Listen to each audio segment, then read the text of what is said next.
Welcome to the Microsoft Security Insight Show. The show streams live at 5 every Wednesday evening on YouTube and Twitch and streamed directly into your ear the following Monday.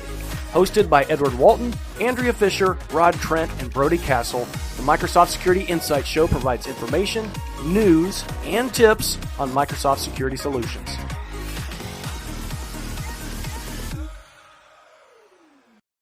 Recorded February 1st, 2023. Good afternoon. You guys are yanking my chain. All right, leave me alone now. Okay. You did it. Yeah. Everybody's picking on Ed, right? So anyway, and this is one of the things I was talking about. You guys are not going to ruin my vibrational patterns of goodwill and joy because you're souling this. I've had enough. I've been a grouch since November 1st of 2022. Just so everyone realizes, this is the beginning of Ed's year today. I hate January. People come up with all type of I'm going to turn over a new leaf. What's wrong with the old leaf? Right? You think 1 month's going to change your bad habits, and everybody's in the gym. I'm like, come on, man. Well, I'll tell you, one of the podcasts that I like, one of the New Year's resolution for one of the hosts was, I vow to be a worse version of myself this year than last year. And I thought, now that is a kind of resolution I can get behind. Yeah, I have something similar. I'm going to be more of a smart ass this year than I have been in the past. Oh, you can be more of a smart ass? I love that challenge. For sure. I'll try to be more of a smart ass. Well, that's a pretty good resolution. I mean, you have to set yourself up for success. I tried it on a couple of folks today. Someone said they were coughing and like something went down the wrong pipe. I was like, what does that mean? Did it went down the wrong way? I'm like, the wrong way. Is that the direction or the way it went down? Clarify. Did it go the wrong way or did it go down the wrong way? And, so I'm getting my practice in. But today is Feb 1st. It's my new year. Yay to me. Happy New Year, Edward. And the weather. I've been waiting for an entire month to tell you that. Yeah. Happy New Year. Thank you. And the weather, went out for a run, jog, walk with the missus today. That's the best. That's why you feel so good. You ran today. That's great. The reason I feel good is because one of my besties on the call knows me. And she said, you're hangry. I went and had the biggest thing of chicken parm last night with a side of lasagna, with a big old salad and a thing of rolls. You ate Italian. And then I went to the package store and got me a 40 ounce. No lie. And just sat there and did it. You did not get a 40 ounce. No, I got a quart. Yeah. Awesome. We down on the imperial system here in the States, not the metric, right? I know. No, 40 ounce. What ounces are still that? Okay. 40 ounces. There you go. I haven't drinking. What's your freezing temperature? 32. Yeah. So yours is 0. How long has it been that way? Since they invented it. Since it came over from the UK. All right. So and then boiling, get this boiling temperature is 100. 212, man. See, whose makes more sense? All right. So let's get started, everyone. This is a good day. Frogs. Andrea, how are you doing? I am okay. I am heading to Raleigh tomorrow to see some friends. So excited about that. I'll be visiting the new Raleigh Microsoft office, which supposedly is lovely. So very excited to do that. Other than that, disappointed that Anne wasn't feeling well, but looking forward to when she can be here next time. For those of you who dialed in for Ann Johnson, we have bad news. She will not be here. Including my mom and dad. I gave the link. Oh, get better, Ann. We also have other bad news. You can't actually dial in anymore. So. You can't? Andrea can dial in. She's still got methods to do so. She uses her AOL CDs. She got it. My modem. Yeah, she doing that. Anything interesting, Andrew, tech wise, or just business day to make it sort of Yeah. No, I was messing with the Chat GPT Sentinel interaction, and of course I couldn't get it to work. Was a bug, so I always hate it when you're troubleshooting stuff that's bugs. Tell the answer. So my question: why is somebody rushing to see what he can do inside Sentinel? Sentinel needs to work. How about we get that working on a more consistent basis before we start trying to introduce another way for somebody else to do our job, right? I don't. Well, Yeah. I think it's so. Sentinel is certainly at a lot of different places. SIMs in general, so not just Sentinel, right? But a lot of smaller customers. The reason I was more excited about it was a lot of people get the alert and they don't know what to do, right? This is a password spray. What should I do with the password spray? Yeah. So you can ask GPT, hey, what should I do when a password spray happens? And then it can open a task for you in Sentinel so that you can maybe, instead of them ignoring the alert because they don't know what to do with it, they might have some next steps. And I think that I like that. Helperbot. Yeah. Andrew, you should mention what your problem was and the resolution, because I think I've heard a lot of people have that same issue. Oh, well, that's true. I will. So what ended up happening, I was getting an error said that I had exceeded my quota, which apparently you get, what was it, $18 a month, Rod? Was that what the actual $18 a month? Yeah. But when I don't know, Noodle, it was mean old Rod Trent who put at AOL.com after my name. So I just saw that. But in fact, I had not used any of my quota because it had never worked. So what I ended up doing was deleting the API key, creating a new API key, and editing the playbook. So if anybody is having the I exceeded my quota alert, I probably should go back into the chat and post that. Getting a new API key fixed it all. So that's pretty interesting. Yeah, it is still buggy in early days for it. So I see tremendous uses for it. My thing is it's the shiny effect. Everybody will run to it, and then people will sort of move away from it, and then miss the potential. Just like Andrew, that was a great idea to be able to do that, because right now you having to do SOPs, right, and playbooks and stuff to say what do I do. But if you can just say, what do I do with a password spray? It can reference Sentinel, kick off a task, and then maybe take you over to your SOPs, right, your operating procedures, and probably more than one person needs to know about it, so maybe notify some. That's actually those type of applications. Yes. I feel bad for Ren a little bit, because that whole thing that he created, this kind of SOC framework. That. Yeah, this kind of replaces that. Not really, because you can use it to reference as your data set. Yeah. Right. If you need to have a data set that gives you credible information, rather than some schmo up in Canada said, if you have a password spray, you need to do this in Sentinel. No, let me go to my data sets to say this is what you do in it. So well, and there's another piece of that too. What bothers me about, so I'm not sold on it. It's cool, but I'm not sold on it, because the responses, the answers that it gives for the questions, it's very authoritative. Like, it absolutely knows what the answer is. Even from a SOC perspective, there almost needs to be kind of a mediary that looks at the responses and approves them and certifies them for their environment. So if ChatGPT says this is how you remediate, and they're like, well, we can't do that in our environment, there needs to be a mechanism to send it back, say, hey, I need to train this or whatever, or maybe send that stuff to a watch list or something, so it's more. Well, the bug in it is the personality of the developers probably was a male, so now ChatBeat, whatever it's called, is trying to mansplain everything to me. Don't mansplain something to me. I felt offended. I said, this is how my wife feels. This is not a good feeling. I need to be quiet, right?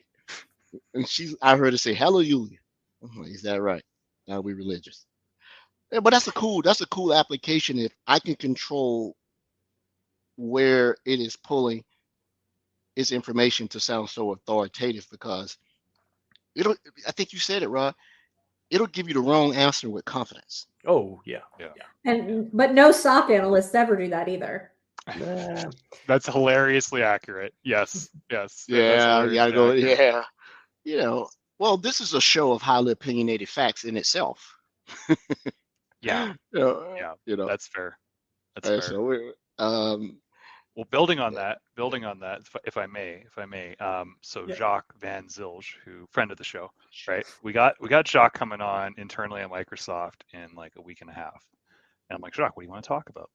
He's like, I'm working with the ChatGPT team out of Israel, and I'm going to ask it live on the presentation how to hack my Mac OS device of a certain OS flavor. And then I'm also going to ask it to come up with the KQL query to detect and respond to it. And I've tested this and it works. And I'm like, that is crazy, man. Like, that is Skynet AI takes over the world crazy level, man. And I'm like, okay, but I've heard from Rod and Andrea that it doesn't always give you the right KQL code. And he says if you ask, there are ways of like getting it to smarten up. Like you basically say like simplify that, or that didn't work, try again. And I guess it rehashes. And I'm not an expert. I've not tried this for all the time. So he swears he's got it. So I can't wait to see that in action, because you're right, Rod. They call it out in the disclaimer when you use the solution that, hey, it's not necessarily accurate. It's beta or whatever. I'm just, it's going to evolve, right? It's been out for a few weeks. Yeah, there got to be very clear. There's two pieces here. So there's the Chat GPT, which is a tool that is based on GPT-3, right? GPT-3 can be implemented by anyone, and Microsoft will implement our own version of GPT-3, and we'll train it so that customers can utilize it.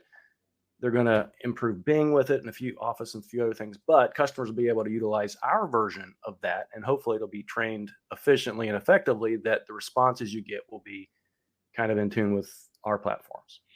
Good call. Well, using it with KQL probably is going to be easier than trying to use it with Sentinel, because KQL has a language repository that talks about all the parameters, the strings, and everything. So it's there. The problem is it doesn't always line up to the changes that they make in Sentinel with tables, schema, and things like that. So the KQL query to a human may go, oh, I see what the problem is. Because Rod had helped me plenty of times. Like, let me go check something real quick.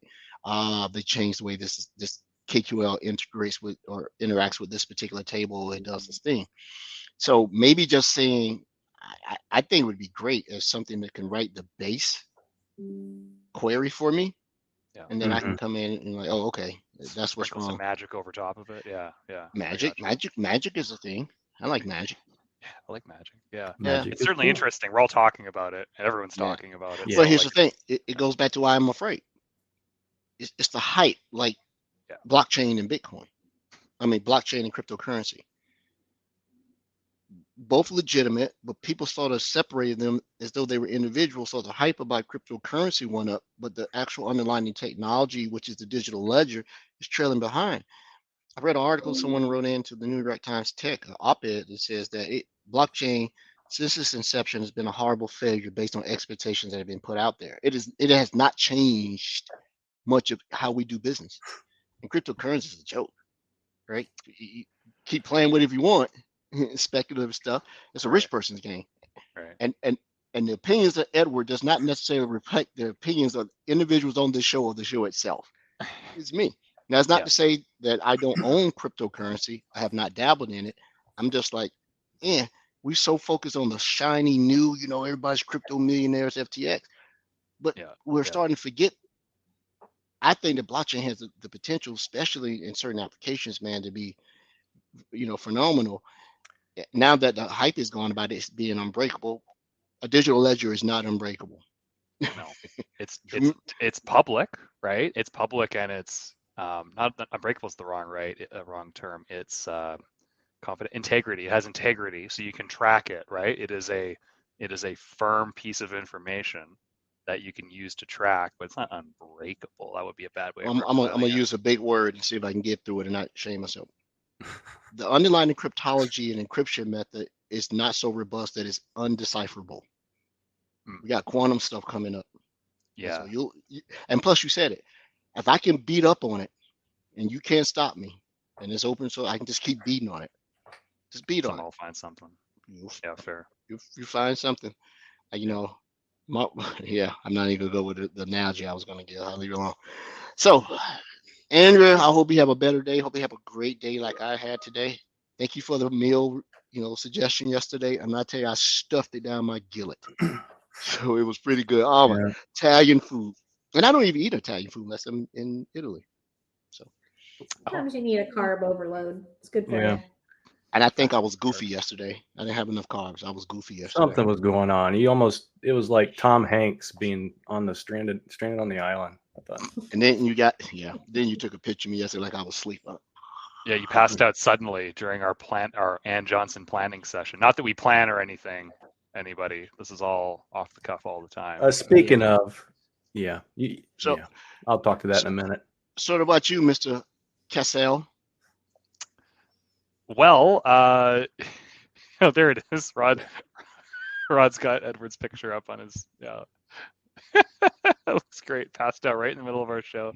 Yeah. Oh, that's awesome. Oh, what's new with me? So I got a friend. His name's Eduardo. He's from Cuba originally, and he lives in Florida. He's an architect. He's like, Brody, smooth talks me, man. He's like, just need you to come on, a couple quick calls a week, half an hour calls, just customer, and they want to move some encrypted data. I'm like, okay, well, I'm pretty busy, but okay, I'll do that. And then I get on the horn and it's this massive customer. Like just huge. And they're doing this spin-off where they're moving all this data. It's all encrypted, and there's all these factors at play. And I'm like, you suckered me in, Eduardo. You got me. Now I'm hooked. Now I'm engaged with this customer. It's actually pretty interesting. I can't like disclose much of it right now, but my like spin-offs, like divestitures, is not an area that I've got a lot of experience in today. I've done a lot of like new stand-ups of things, right? Depending on security, compliance, identity, yada yada. But not like divestitures and spin-offs. And that's a whole nother ballgame when you start digging into it and the complexity behind it. And this is just one aspect of it, is this encrypted data, moving it over. There's going to be other stuff. So I don't know about you three, but like, do you ever talk with customers where it's like a merger or divestiture? Like it's just a unique situation. Yeah, they're not mutually inclusive. And they hate each other. And yeah, you go. And people always use M&A. They're totally two different work streams. Merging two things is job quitting frustration sometimes. But divestiture, oh man! But it's a market for it if you're really good at it. Guys that have come up through the years, that's all I did with AD in email. I was so deep in using Quest, migration tools and all that other stuff to move stuff. And merging ADs and having all that stuff.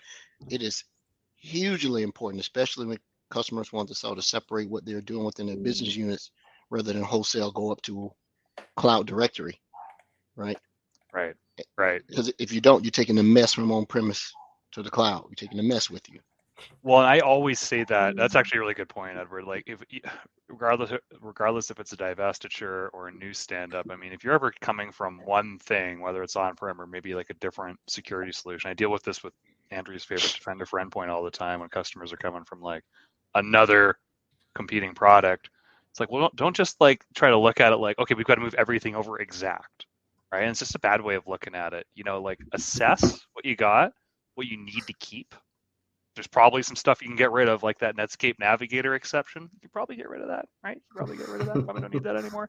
And regardless if it's endpoint security, regardless if it's identities, to your point, Edward, or other controls, it's a good time to like say, okay, before we move everything over like for like, which isn't advised, let's take stock in what we got. Make sure we understand what we really need to bring over, and then build the new thing to meet those requirements instead of just lift and shift, to use the marketing term. The big five have made three-digit millions of dollars off this, or if not billions. EY, Deloitte & Touche, Ernst & Young. I remember working alongside them as I came up through. That's what they did. They would come in and look at your infrastructure and say, this is what you need to go do. Everything from your business processes to all this other stuff. And it's a daunting task. I mean, especially when you're dealing with financial institutions, which are some of the worst. They have so much legacy. I think number 2 would be medical. And number 3, that's just a pain in the butt to do. But it's rare that they have to do it. The school systems. Very rarely do school systems do this unless they're, redrawing the districts and stuff. But those, man, financials, right. I'll go ahead and submit my resume. I'm done. Right. I mean, submit my resignation. I'm done. Yeah, I can't do that. It's a pain. The stuff like servers and stuff is easy. It's the identities. And you know what? When I first started at Microsoft and consulting opportunities came up, they're like, "Hey, do you want to get involved in mergers and acquisitions?" And I'm like, I don't know. Like, you got an identity background, and then I see like all of this AD merging, and I'm like, I don't. That's a lot, man. I don't know. I'd rather stand up cool stuff like the Defender suite and everybody's favorite data compliance and information protection stuff. Like, rather than like trying to get two giant tables of identities to like merge. I went through a lot of that when I used to like oversee exchange projects and things of that nature. I'm good on that. I hear you, Edward. It's a lot. But out of the two concepts and work streams, mergers, as difficult as they can be and complex, are 100 times easier than divestitures. Huh. Take marriage, for instance. It's always easy to merge, I did say they hate each other, didn't I? Yeah, it's the other way, right? Another example that it's not so dramatic is pour some oil in the water and then decide, I didn't need to put that in the water. Yeah, go try to get it out, right? So right. But anyway, Rod, your turn, man. What have you done? My turn. Really, I'm just getting ready. Actually, let me go first because mine's quick. Yeah. It's never quick, but that's fine. Rude. Rod, do you need the salt? Let me just use that first. Okay. Oh no, I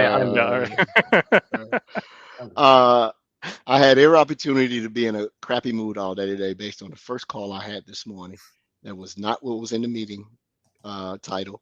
Had nothing to do with what we were trying to do. And I got pulled into something I'm definitely not even close to being an SME, not close to being, whatever. I got pulled into an SAP call today with Sentinel, and it was not what it was. But I decided to exercise my growth mindset and sit here and just listen and consult. And figured it out when I found the resources and all this other stuff. So one of the things I'm probably being tasked with is we generally have two leads on my team that are the Sentinel SAP. One is gone now. So I probably got to step into that role. But we have it set up in our lab. So if you guys need access to it, deploying the solution out of Sentinel, standing up SAP in Azure. I'd rather do a divestiture. There you go. It's difficult, right? Especially when the documentation doesn't give you the right thing. You're like, where does this Docker container go?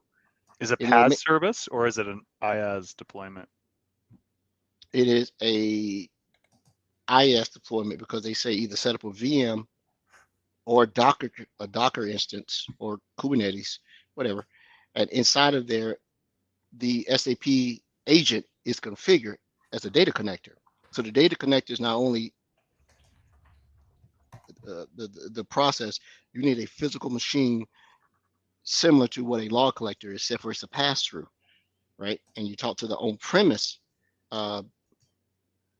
receptor, I believe that's what the term is. We always hear the term SAP, and it's used all over the world. I didn't know it was a European company. I didn't know that either.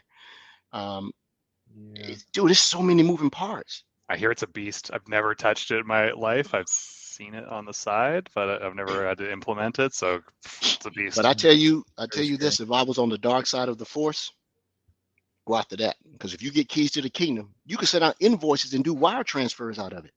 Yeah, SAP is huge.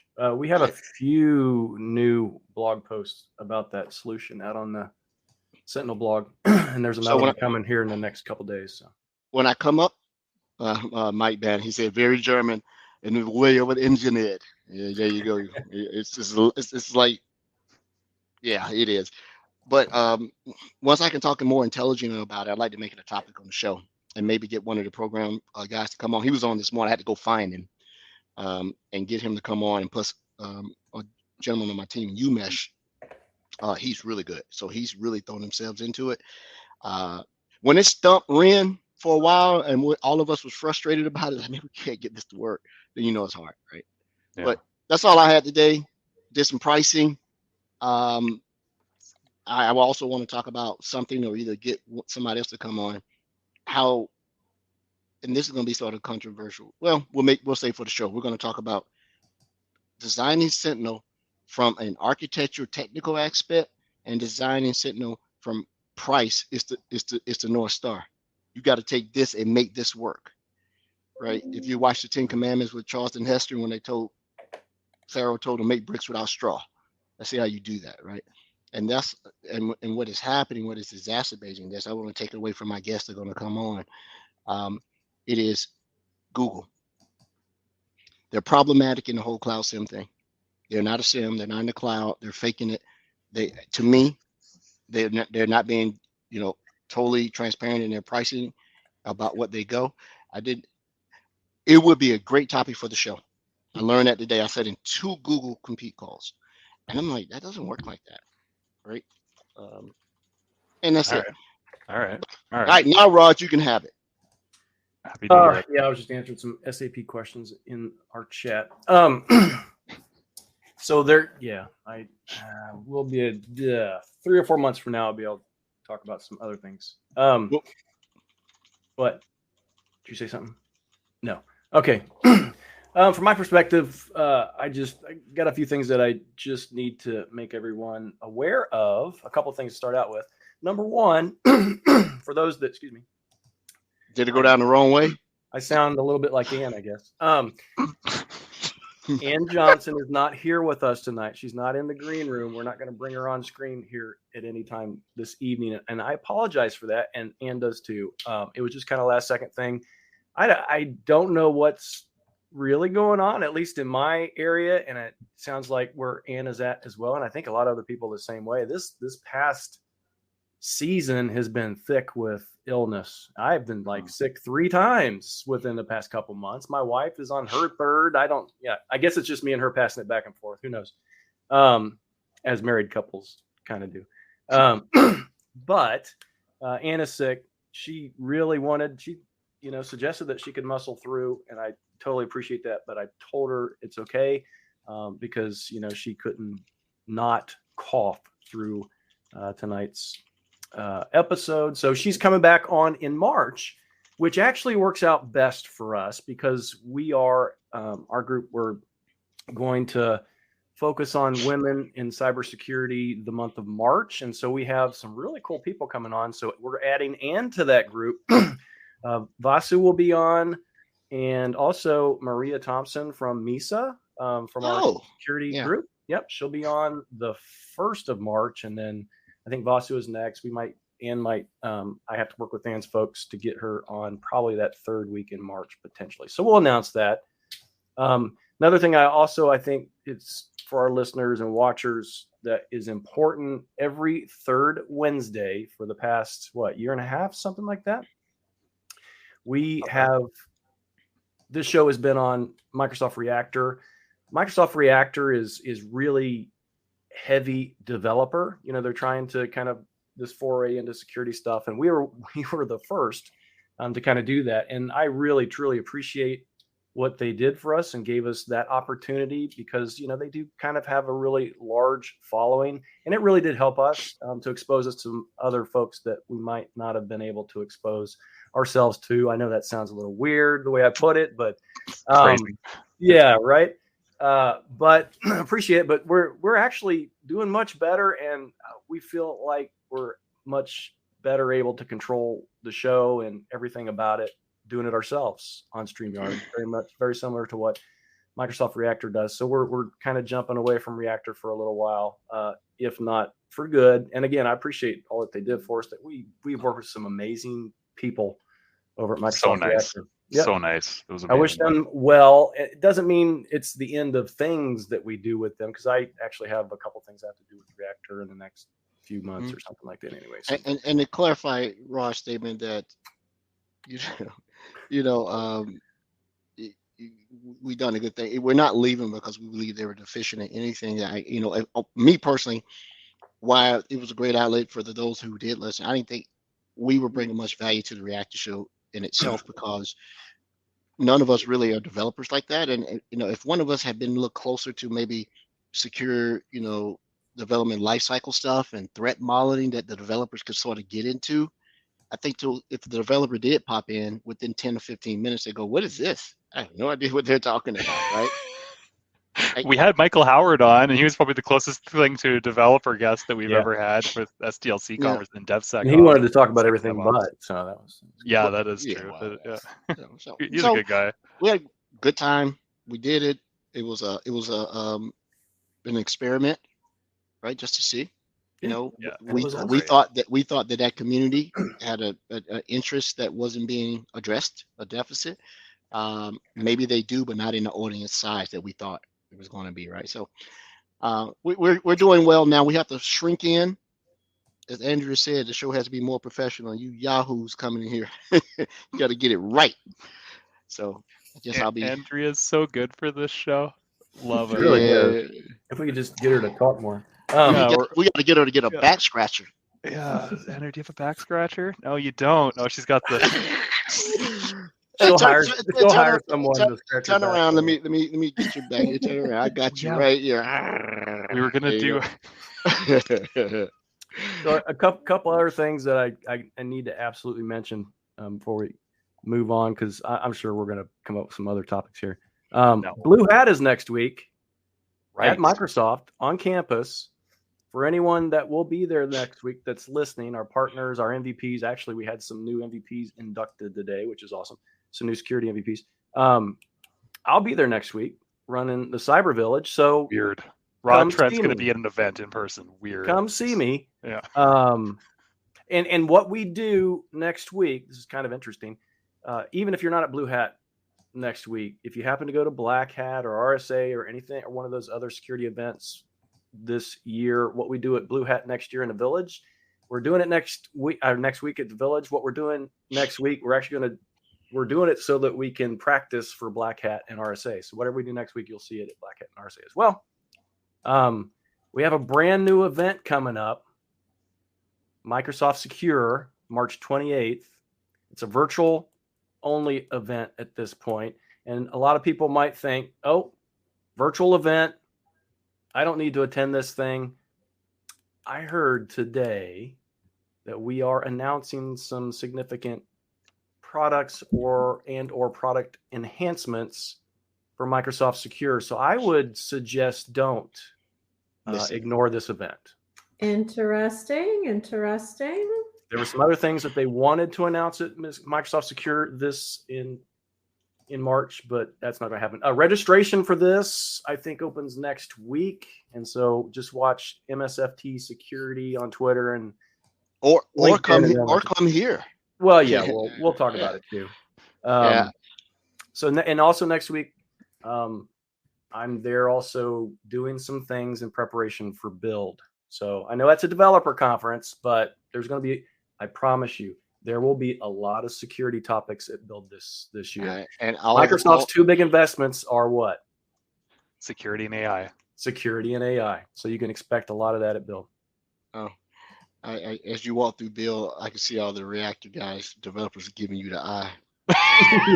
Yeah. Oh, I know. Yeah. Not good enough for us. Yeah, you're gonna get that, right? Man, if I had a couple of extra dollars, man, I'd fly to Redmond on my dime. You should come. Oh my goodness, please come. I can. No, I couldn't. You have to apply and get accepted. I did not get accepted. I have. Do you have some guest passes, Mister? I could get that done. Oh, come on, Rod. What about Andrew? You sort of committed. You're gonna. If we get past it, you want. What's next week? Is it next week? Next week, Wednesday and Thursday of next week is Blue Hat. There's a strike at Blue Hat on Friday. So. Well, of course, if you'd have told me sooner, but I'm going to be in Dallas next week seeing Wojan. And to our listeners, Wojan is a peer of Andrea now. He's a technical specialist, cybersecurity guy. He has this moment where he's sort of funny. Big shout out, Wojan. Come on the show. Wojan is a hilarious name. We should totally get Wojan on the show. So let's just start right now. If you see something coming up that, just ask. Just ask. There might be a chance I could, Man, information. We forget Rod has all the pull. Yeah, exactly. Information hoarding, right? Yeah. Oh, you guys didn't ask? Oh, well, yeah, my passes are all gone now. You should have asked. I love you guys. I love you guys. You can ask me anything, anytime. Rod, I'd like to come on any future event. Please keep me involved. No. Okay, I'll BCC you on every email that I get. I'm putting. yeah, all right. Hold on for a second. Chat AI. Let me know whenever Rod knows something that I don't know about Right, something yeah. we should know, but he won't tell us because he doesn't want us to know. I tried to swing it when I heard about Blue Hat originally. Oh yeah. A few months ago, I was like to my manager, I'm like, so if I volunteer, because they need volunteers, and I could just absorb through osmosis, could I go? Nope, no budget. I'm like, shucks. Oh, well. Man, if I'd have known 2 weeks ago, I would seriously consider, jumping on a middle seat and going over there. Well, let's talk after. Okay, sounds good. A little quick chat. Well, eventually we're going to be the main stage attraction at Ignite, right? I mean, like that's Yes, where we this are. is all trending. Yeah, Andrea's going to lead our panel because otherwise we'll talk about breaking into Carnival ship network cabinets all episode. It'll be. I did not say Carnival. I would never, ever break into someone's infrastructure, especially on the cruise ship that I happen to be on. Right? I'm not going to introduce the Titanic because I'm down here playing around with navigation. Yeah, all right. That was actually going to be one of my jokes for Anne today if she came on. Sad, but anyway, I'll keep that joke for March. It'll be good. Well, we'll go up there next week, Rod and I, and take her some soup. Soup actually does make you feel good if you're feeling bad. Soup, it does. Especially if it has a lot of salt in it. I love salt. Chicken soup is amazing. My wife loves pho. She calls it pho. It's actually pronounced pho, but it's pho. Yeah. Sounds a little different. If you say it real fast, sounds like you're cussing somebody out. I love pho or pho. Love it. There's a place that opened up nearby called Pho Fum or Pho Fum, and I went there the other day and it's just like, oh, this is great. It's the name of our new restaurant is going to be Faux Pas. It's going to be part pho and part French. We're going to call it Faux Pas. That is funny on multiple levels. But Andrew's not far away from it, because if you go to Vietnam, the French influence is amazing. The district we stayed in. For those if you want to go to a nice location in Asia, that area, go to Saigon, Ho Chi Minh, Saigon. Who was first? Follow Saigon. So Saigon was first. Now it's Ho Chi Minh City. Vietnam is awesome. The nightlife is awesome, and it's so cheap. I made it rain over there. $1 is like $100,000 their dollar, So I had all this money. I threw it up in the hotel. It's just going around. I made it rain. So there you go. That's all that in a movie. Are you sure? You had a money guy? No. I did it. I got pictures. I got pictures, and it was 110 degrees in the shade. So I bet I had the day to myself. My wife wanted no part of that, and then at night we went out. Temperature. Oh yeah. And it cools off, and it's just it's not good stuff. As our listeners can probably tell, we're doing this off the cuff, off the hip. No, this is all planned. Come on. It's all planned, yeah. We never had Ann coming on the show. It was just to get you guys on here. Yeah, there's never any Ann. Yeah, it was never Ann. I don't know anything about no show. Wait. So I think it's we will use this time to make sure that we get March nailed, because I do believe that the March initiative around women in cyber, it's probably going to be, if not the most important, one of the important things that we project out of this show, right? Yes. If you think it's hard to get into cyber as a male, you should try being of the opposite persuasion trying to get in, right? And it's hard. It seems counterintuitive. You hear all these openings, and then you hear about people who can't get in. Like, how do I break into cyber? Even people who are already in information technology, it seems to be lip service from people giving clear definition and telling someone to go take a course. And I have my opinion because my wife asked me about it, and I said, the higher ups, director, VP, executive, saying we need people, and they tell their Lord to make it happen, but they're still the gatekeepers. And I still believe there's a lot of bias in information technology, primarily around sex and then into color, about letting people into this arena that they're trying to safeguard. That's my opinion. And I think it needs to be more inclusive to be able to grab folks from a younger age, which is the reason I support every time there's a STEM thing that's being done at Microsoft, one of the high schools, girls that code. I come in every year and help them out. Awesome. you gotta do these things. We gotta build the future. And one of the things I talked about is the reason that I'll say it here and I'll bring it back. The reason that Symptom is having such a hard time, and Splunk Cloud is going to have a hard time, and Chronicle's trying to address the problem by essentially promising to give it to you, is that it is forcing a new way of doing log aggregation and security rationalization that is cloud powered. And I believe the lack of true adoption around it and a much more accelerated is us.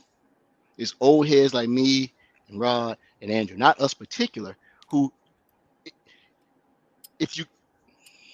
is the same type of resistance I seen when the cloud was about to become the thing. And you had all these old heads who wanted to resist because they thought they were going to lose their job. So when I'm having conversation with these folks, the whole ingestion as a consumption scripture model, they find every way to go against it. So you're saying a younger, more diverse generation has different perspectives coming in, and they'll be able to adapt. They want everything for free. Yeah. Well, I know of course, and it doesn't work for it. That's the easy way. Ed goes the hard way. Adapt, or your ass is out of here. Right? Yeah. You can't sit here and try to force that thing that you.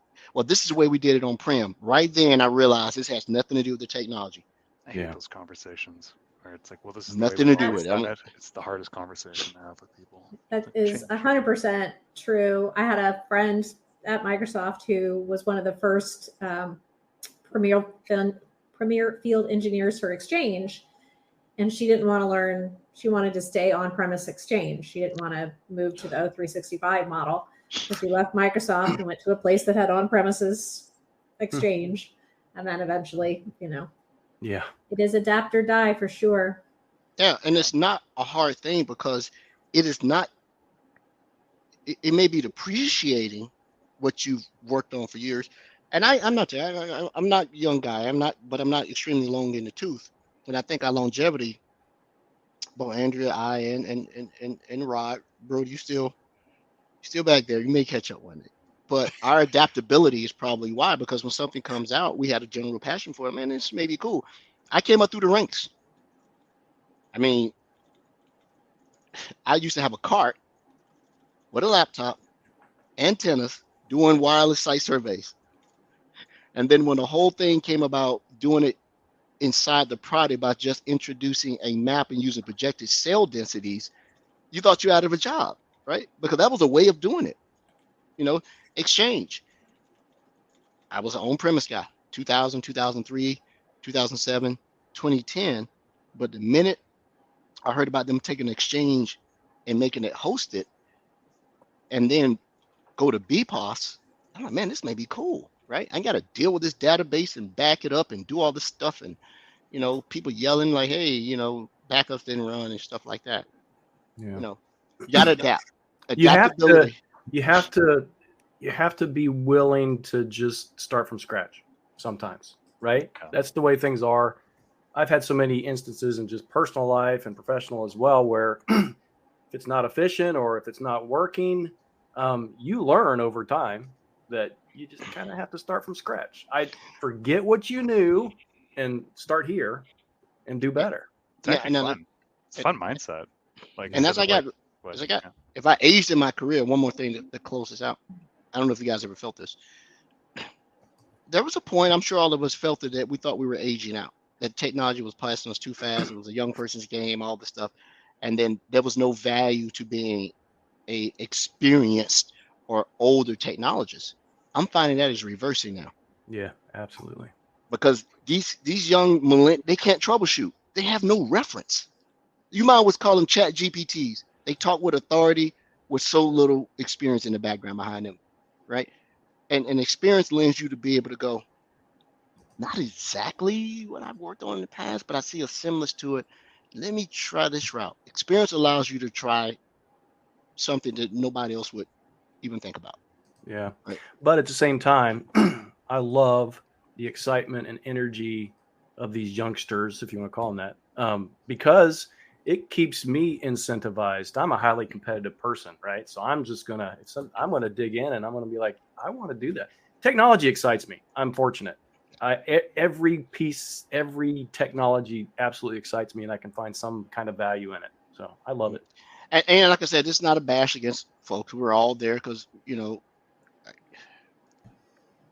to date myself, I thought I was doing something when I got my first 386, the one that had the math coprocessor, right? Then you get a 486. Yeah. Right. So, but hey, I came up through the ranks and I bear my battle scars with honor, right? Yeah. There's been many a night. Raise your hand if you've been on pager duty. Oh, I have slept in a server room waiting for a call. Raise your hand if you swore to never do that again. Yeah, I'm happy I'm not on never call. doing pager duty again. Well, I've got two colleagues on a project right now that I help mentor them, and they're crushing it. They come out of college, they're Aspire hires. They came out of college or university, and they're like, we want to work at Microsoft, and they're consultants right now, and it's just like the mindset. And you're like, man, they get used to all these amazing cloud technologies. All of a sudden, you're talking about on-prem AD, and they're like, what's that? I'm like, oh my God, it's this whole thing, like you have no idea the battle scars you go through to like managing just all of on-prem AD back in the day. And like, oh, okay, that's cool. Well, let's keep going this way. I just love it. I love the new mindset. But you need that. I love hearing folks who started off in like before IT was its own industry, and it was like organization and business risk, and they come up through the ranks, come into cybersecurity. Like that's really interesting. And then you have people who are just coming into the fold now, learning about cloud security with none of that kind of on-prem experience, and it's just like a huge dynamic of experiences across the board. And it's a huge it's a huge liability if you eliminate your experience, right? Because on-premise, can often be the toehold, right? It's going to be around for a while. All the doomsayers say that cloud was going to do this, that no one's going to have anything on-premise anymore. How that's working out for them? They're still selling routers. They're still selling. Wolfpack. It's dusty. It's not... Well, good show. I know that it's totally off topic. We talked about a bunch of good things, not necessarily a specific product or getting down into a specific solution, but these are discussions used to happen all the time when we met in person, right? We'd be around the water cooler and do these things, or you go see customers and stuff. Yeah. Or if we get invited to events that Rod's at, we could all meet up in person and talk about it. Wouldn't that be nice? We're not ranked enough. That would be cool. Hey, I was just thinking though, I think Ann kind of knew that Brody was so nervous about tonight that she was just gonna give him the night off. I had jokes written. I had funny things. I actually was wearing a nicer shirt earlier. I'm like, well, if she's not coming on, I'm putting on this warmer shirt. It's cozy. Yeah, I did a quicker shower than I normally would. So that means you walked into the bathroom and walked out. Yeah, splashed water on my face. There you go. That's pretty much. Hey, we, beyond hoping that Rod can come through and get us on Ignite, like he promised Ann, right? We all need to get together and do a show together. I mean, the bunny ears. That's good. We should get together and do a show. Absolutely. Yeah. Bunny ears. What, did I do that? Oh. No, it's the quote thing. I always remind me of bunny ears and Monty Python. So we'll do it at Andrea's place. Will we do it at your place? Where do you want to go? I mean, you the outlier. I am. Edward's got the big house. Brody's got the mountains. Andrea, I might go to Atlanta next month because I hear some people are showing up in Atlanta. So I heard that too. So at least two of us could be in one location. Well, Rod will find out a way to get there, and I'll just be up here in the snow. You tell how Rod does, man. I figured him out. See, he goes out and he makes his deals, and then he tries to get us to come. It's like a pyramid scheme. The more people he can get come, then he gets to go for free, right? Right. And so it's a Ponzi scheme. I'm not doing it. I'm not paying for Rod Trench travel. Somehow or another, that's what happened. But Andrea, if you come up here, you're always welcome. You just come out of the house, go downstairs and crack open something, right?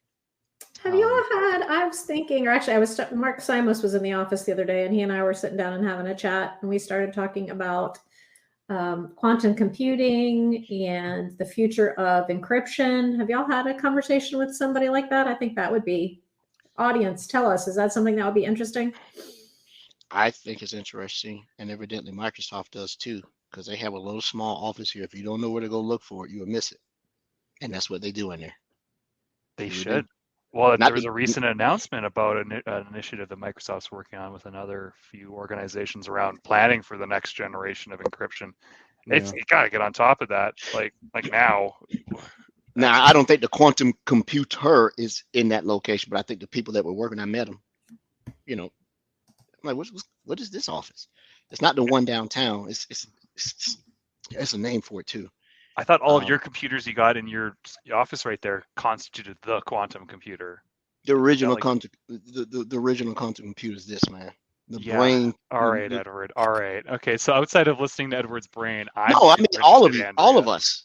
Yes. You know, when you look at quantum entanglement and quantum spookiness, it is looking at probabilities that the reason we beat computers and robots in every sci-fi movie, we do the illogical.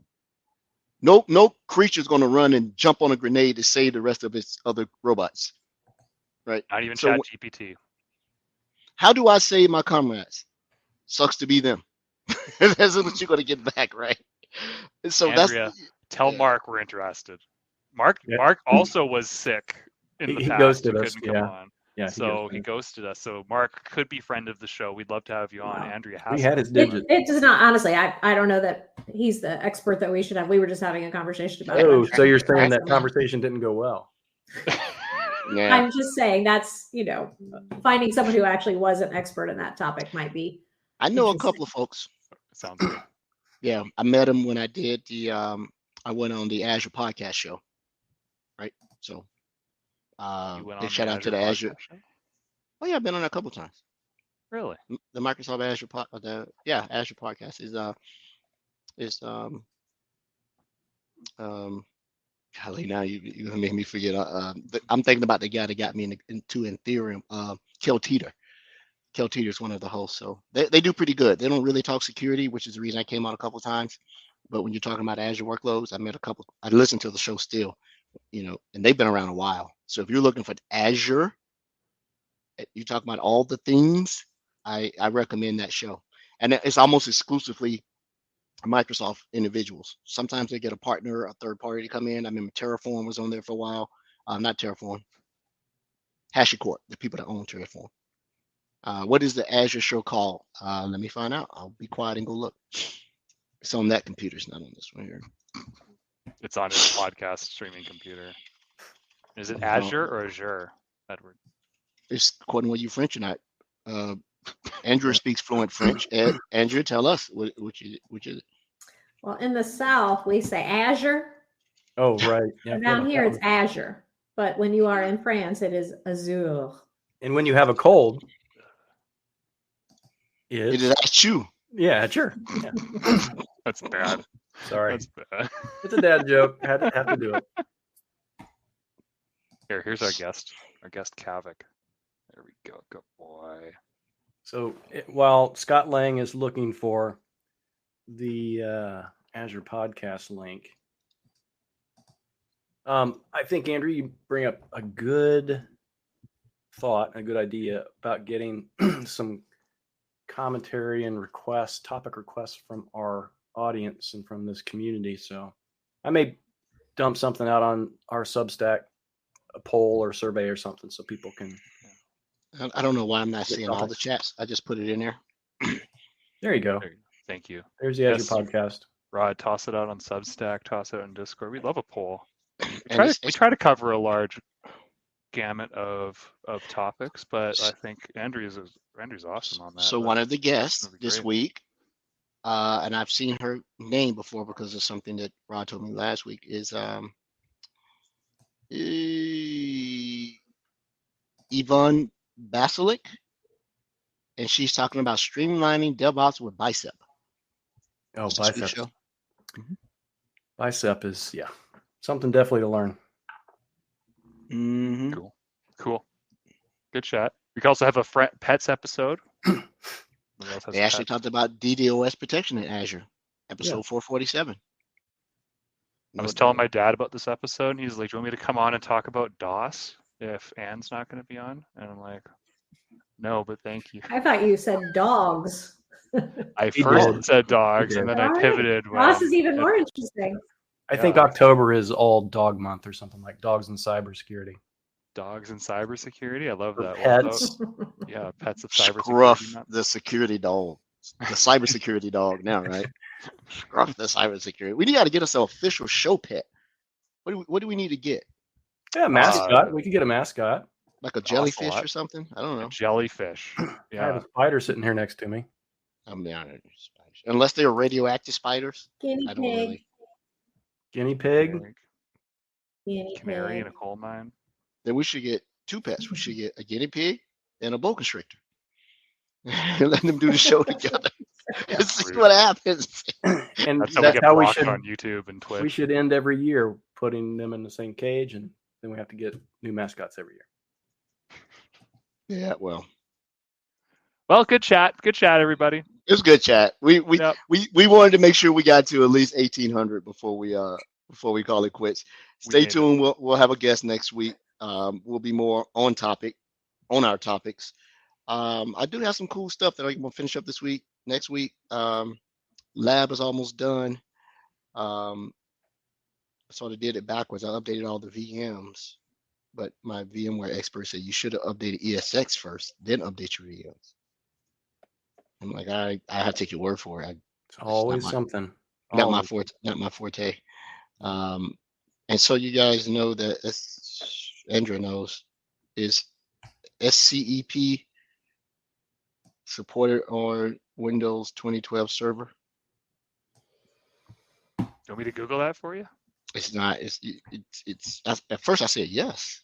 I think I have it on a cheat sheet somewhere. I have to look at my AV. But it's R2. This customer's still running. I think that's right. I'd have to double check, but yes. Yeah. I think. And I'm like, yes. And they're like, no, it's not. I said, yes, it is. It's R2. Can I have R2? I'm like, can I do a quick shout out before we go? I want to shout out to Noodle, our one of our moderators on our Discord channel, which you should join, by the way. Discord's hot. It's hot right now. He got Rod's Substack blog working on our bot, so we're getting even more news and events coming in on Discord. Nice. Thanks, Noodle. Looks awesome. Rod himself is a bot. I don't understand how he can make all these posts throughout the day. Just a machine. So thanks for doing that, Noodle. Appreciate it, bud. You're awesome. Join the Discord channel, everybody. Man, Rod's not fooling anybody. Rod takes everybody's stuff, tells ChatGPT, rewrite this, but no plagiarism. It just reverses it, right? And then you get it, and it goes out. I've been utilizing AI for... I'm telling you, it's going to be writing your blogs here pretty soon. Yep. Oh, okay. I attempted to do that this week just to see what would come up. This is another reason why I'm not sold on ChatGPT. I was wanting to put together, I thought, I've been wanting to put together this KQL join blog post for a while. I had pieces and bits of it. I asked ChatGPT, hey, write me a blog on KQL joins, and it did. But the queries that it included as examples were crap. Oh my goodness. Tell him it did a bad job and has to try again. It's like, hey, I'm trying to automate. And I'm sorry, it's a robot. I mean, the fact that it even came close to doing it is amazing. I've been nice to Alexa my entire life. You would think that she would treat me much better. No. ChatGPT, it's just Clippy 3.0. Why don't we wrap this up? Oh, yeah, sorry. We're trying. Continue to talk about football, and I can say goodnight. All right. Bye, AOL. Andrea didn't tell us about the fabulous show she went to. We'll talk about it next. We'll talk about it next one. Sure. We'll start with that. All right. Thanks, guys. Thanks, everyone. Bye.